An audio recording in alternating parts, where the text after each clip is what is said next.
Seguimos con noticias nacionales. El gobierno nacional analizará si el archivo del proyecto de ley de inversiones fue constitucional o si la Asamblea actuó con premura para bloquear el proyecto. Daniela Valencia nos cuenta los detalles desde el Palacio de Gobierno. Daniela, muy buenas noches. Que el gobierno no sucumbirá al chantaje de algunos legisladores, pues esta es una administración de ética. Fue lo que dijo el consejero de Presidencia, Diego Ordóñez, luego del conflicto que se dio entre el Ejecutivo y el Legislativo, tras el bloqueo del proyecto de ley de inversiones. Aunque aseguró que primero se analizará si esta moción, que logró 87 votos y logró el archivo, fue o no en derecho. Porque lo que hicieron fue archivar sin haber debatido el informe con las cambios que debía elaborar el ponente de la ley, el presidente de la Comisión de Desarrollo Económico. Es un primer tema que hay que analizar si el procedimiento constitucional se agotó. De ahí que esto podría derivar en una demanda de inconstitucionalidad. Respecto a las duras declaraciones que dio el presidente, revelando que ciertos legisladores pidieron cargos públicos, hospitales, empresas eléctricas y hasta dinero a cambio de votos, dijo que se interpondrá la denuncia pertinente. Así es. Le insisto, el presidente, como es un hombre íntegro, operará dentro en ese campo. Seguramente cuando eso suceda, todo lo que usted está reclamando en este momento se conocerá. Solo entonces, aseguró, se podrán conocer cuántos, quiénes y a qué partidos corresponden. Esto a pesar de que el nombre de un político, el ex candidato a la presidencia, Javier Hervas, fue revelado por el primer mandatario horas antes. Y la conversación no fue sobre la bondad, conveniencia, inconveniencia de la ley. La conversación versó sobre algún tipo de problema tributario del señor Hervas. Y esto me parece a mí que refleja, creo yo, una forma de entendimiento del rol de los políticos equivocada, por decirlo menos. Y nuevamente ponen en la mesa la alternativa de la muerte cruzada, un mecanismo que le permitiría al presidente elaborar decretos ley, aunque de llegar a ser el caso, las fuerzas políticas esta vez se medirían en la Corte Constitucional. En Quito, Daniela Valencia, 24 horas. Javier Hervas, el líder del Partido Izquierda Democrática y ex candidato presidencial, se defendió de las acusaciones que le hizo el presidente Lasso y dijo que nunca ha pedido nada. Revisamos sus declaraciones y las de sus principales empresas. Su primera reacción fue 6 horas después de que el presidente lo señalara de negociar su voto a cambio de favores tributarios. De la mano de su esposa, Javier Hervas rechazó las acusaciones. El presidente le ha mentido al país. Y esta mañana, en el espacio de entrevistas de 24 horas, se ratificó en que no pidió nada a cambio del apoyo a la ley de inversiones, recordando que no es asambleísta. Yo estoy aquí para clarificar mi nombre y decirte con total certeza y frontalidad y yo jamás le he pedido algo al presidente de la República. Como persona natural, estos son los pagos de Javier Hervas por impuesto a la renta. En el año 2014 pagó $0 y de impuesto a la salida de divisas $555. En el 2015 su pago de impuesto a la renta fue de $1.258 y de salida de divisas $1.160. En el año 2020 pagó $1.033 de impuesto a la renta y $954 de impuesto a la salida de divisas. El 2021, ya candidato, pagó $4.289 de impuesto a la renta y $3.181 de impuesto a la salida de divisas. Así lo explica él. Yo pago todos los impuestos que debo pagar como ciudadano. Revisen lo que pagan las empresas Por eso mismo lo que yo haciendo. he fundado. Ya. No, tú me estás hablando del impuesto personal que pago. ¿Y el impuesto personal qué es? En función de tus ingresos, ¿verdad? Y obviamente descontando los gastos. Y como él lo pidió, también revisamos sus empresas. Javier Hervas consta como accionista actual en 11 empresas, según la Superintendencia de Compañías. Una de las más grandes es Nova Alimentos, donde es presidente. Esta empresa en el año 2021 aún no consta como presentada la declaración. El 2020 pagó $0 y el 2019 pagó $83.462 de impuesto a la renta. Otra empresa es Sabré, donde consta como gerente. El 2021 aún no hay declaración. El 2020 pagó $24.283 y el 2019 $39.605 de impuesto a la renta. Además, Hervas contó que el presidente Lasso lo visitó en su fábrica en la provincia de Cotopaxi. En una llamada telefónica me dice que está a 5 minutos de la fábrica, que estaba en Cotopaxi y que le invite un café. Entonces fue allá, comenzó a hablar de la ley de inversión, le escuché, en ningún momento dado, ni siquiera se hubiera imaginado la posibilidad, ni por mi naturaleza, ni tampoco por mi conocimiento de lo que significa. un Estado de Derecho que vivimos aquí en el Ecuador, pedirle el tema de exoneración de impuestos. Hervas anunció acciones legales por las denuncias del presidente Lasso, que lo acusa por presunta evasión de impuestos. En Quito, María Gracia Costa, 24 horas. La negación en el archivo de la ley de inversiones, así como los supuestos chantajes de algunos asambleístas, incrementan las tensiones entre Ejecutivo y Legislativo y aviva la posibilidad de una muerte cruzada. Especialistas creen que las fricciones entre estos dos poderes han llegado a un punto de no retorno. Para el periodista y analista político José Hernández ha quedado claro.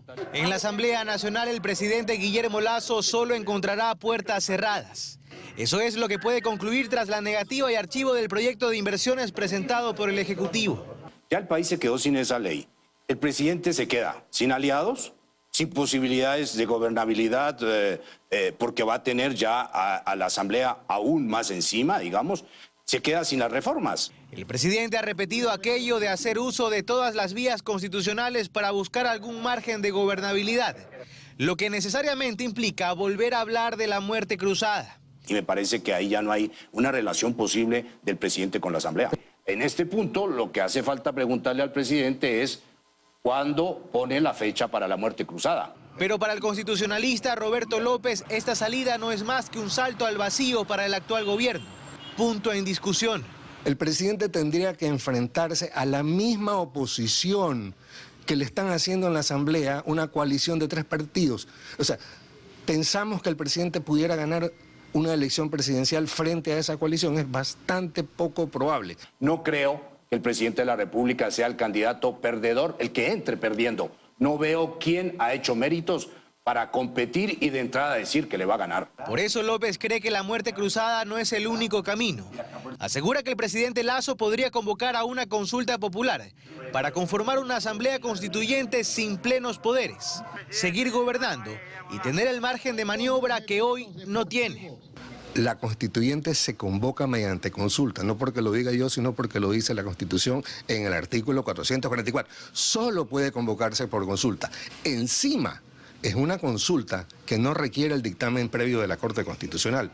Es la que abre la puerta para suspender a la Asamblea. Por una razón muy simple. No puede haber 2 órganos legislativos funcionando porque chocan entre sí. ¿Pero esta posibilidad está en la lista de alternativas del gobierno? El subsecretario de Gobernabilidad, Juan Manuel Fuertes, hace énfasis en que se barajan todas las opciones. No hay que descartar absolutamente ningún mecanismo que está previsto en la Constitución. Por lo pronto, tomando el tema con pinzas, Fuertes dice que se buscará la salida menos traumática a una crisis que reconocen va dejando sin piso al gobierno. En Guayaquil, Carlos Acoto, 24 horas. Otro tema, 5.000 aspirantes a conscriptos a nivel nacional serán ubicados en los batallones de las Fuerzas Armadas en este primer llamado del servicio militar que fue suspendido 2 años por la pandemia.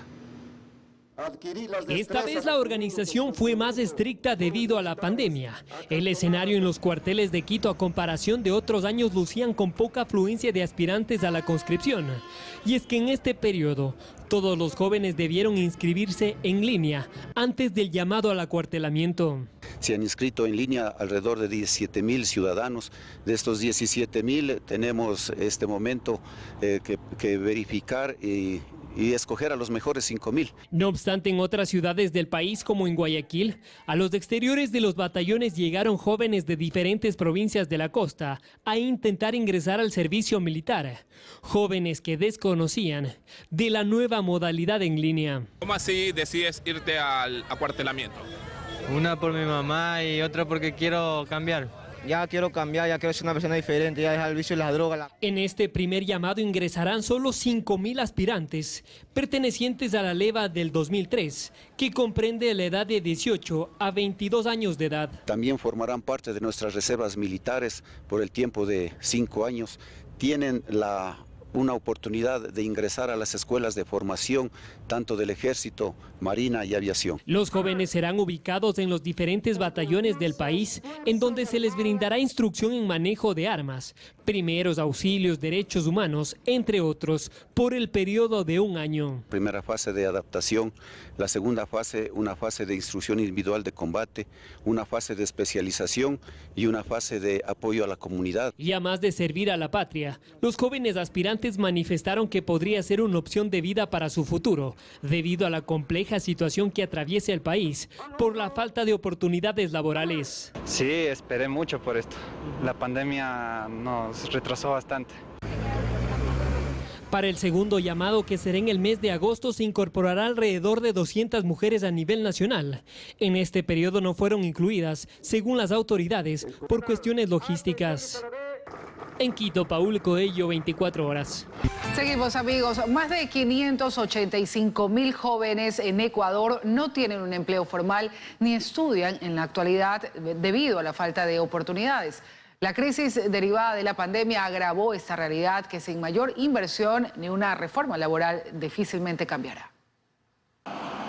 Él es Randy Vera, un joven ecuatoriano. Casi todas las mañanas las pasa así, alistando hojas de vida para luego salir a repartirlas. El resto del tiempo está en su casa, ubicada en el Cristo del Consuelo al sur de Guayaquil, reparando artículos electrónicos, una habilidad que descubrió en medio de la necesidad de juntar algo de dinero para subsistir. Y es que desde que se graduó de bachiller no ha podido encontrar un empleo formal. He intentado, incluso desde que yo me gradué del colegio, he intentado, pero no me han dado la oportunidad. Su búsqueda ha sido frustrante. Me han dicho que no cumplo con los requisitos que ellos necesitan, de experiencia y estudios, que actualmente no lo tengo. Ya que tampoco ha podido obtener un cupo para estudiar la universidad. Me gustaría estudiar una carrera relacionada a la informática. Debido al problema de que no he podido ingresar a la universidad gratuita, es por eso que no estoy estudiando. Según la Organización Internacional del Trabajo, el 18,5% de la población ecuatoriana que tiene entre 15 y 24 años de edad actualmente no estudia ni trabaja. Son 585.955 los jóvenes que, de acuerdo con las proyecciones del Instituto Nacional de Estadísticas y Censos INEC, están en esas condiciones. Se los denomina la población Nini. Son aquellas personas que están en casa en una situación de no empleo, pero aparte de esto, el no tener empleo también ha generado la falta de dinero para poder inscribirse en universidades. Ana María Carrocini, consultora en talento humano, considera que la pandemia agravó la situación de estos jóvenes. A nivel mundial, ¿no? Por todas las cosas que están sucediendo, existe una falta de oportunidad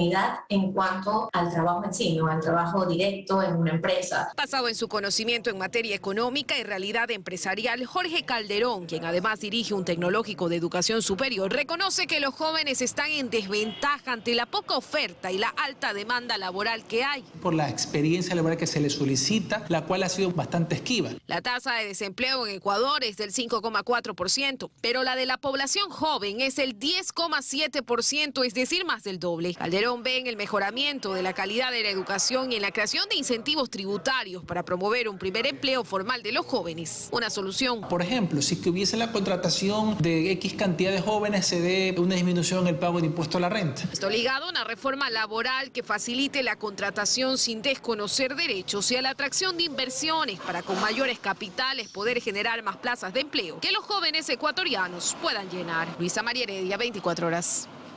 La Secretaría de Educación Superior informó que ya hay nueva fecha para el test Transformar. Los aspirantes inscritos rendirán la prueba el martes 29 de marzo. A través de un comunicado, la CNESID señaló que se han solventado las fallas técnicas presentadas en la plataforma. Con esto es posible la reprogramación de la prueba, que se suspendió el miércoles 23, tras reiterados incidentes que impidieron a los aspirantes rendir la evaluación. La falta de medicinas en los hospitales del Ministerio de Salud Pública continúa, mientras que el gobierno ofrece para septiembre concretar el plan de externalización de farmacias. En una de las farmacias frente al Hospital Guayaquil, en menos de 5 minutos, contamos a más de una decena de clientes. Es un continuo ir y venir. Algunos buscan desde lo más simple como jeringuillas y otros medicamentos más complejos. En este último grupo está Rosa. Ella nos mostró el papel en el que minutos antes el médico le había escrito lo que debía ir a comprar, porque en el hospital no hay. Nos dan el informe cómo está el paciente y allá nos dan la receta para comprar los remedios. Solo hasta el mediodía de hoy ya había gastado $40. Ayer la cuenta fue de 85. Su hija lleva internada en este hospital público donde todos los días tiene que comprar medicinas 10 días. Saque la cuenta. Agradecer que mi familia me está ayudando. Aquí todos los días estamos comprando nosotros estos remedios. José tiene cáncer, se va a su casa, lo atendieron a medias porque medicinas para todo su tratamiento tampoco hay. Dijo estar decepcionado, pensó que ya estaría en marcha lo de la externalización de las farmacias. Ahora sabe que tendrá que esperar más. Y que no puede entrar, sino para que vean la farmacia, que está vacía la farmacia. Pero el proyecto de externalización de farmacias que a través de un decreto ejecutivo el presidente Guillermo Lasso oficializó el pasado miércoles, no incluye medicamentos para los enfermos catastróficos. A veces que no hay, a veces no compramos el medicamento porque no hay a veces.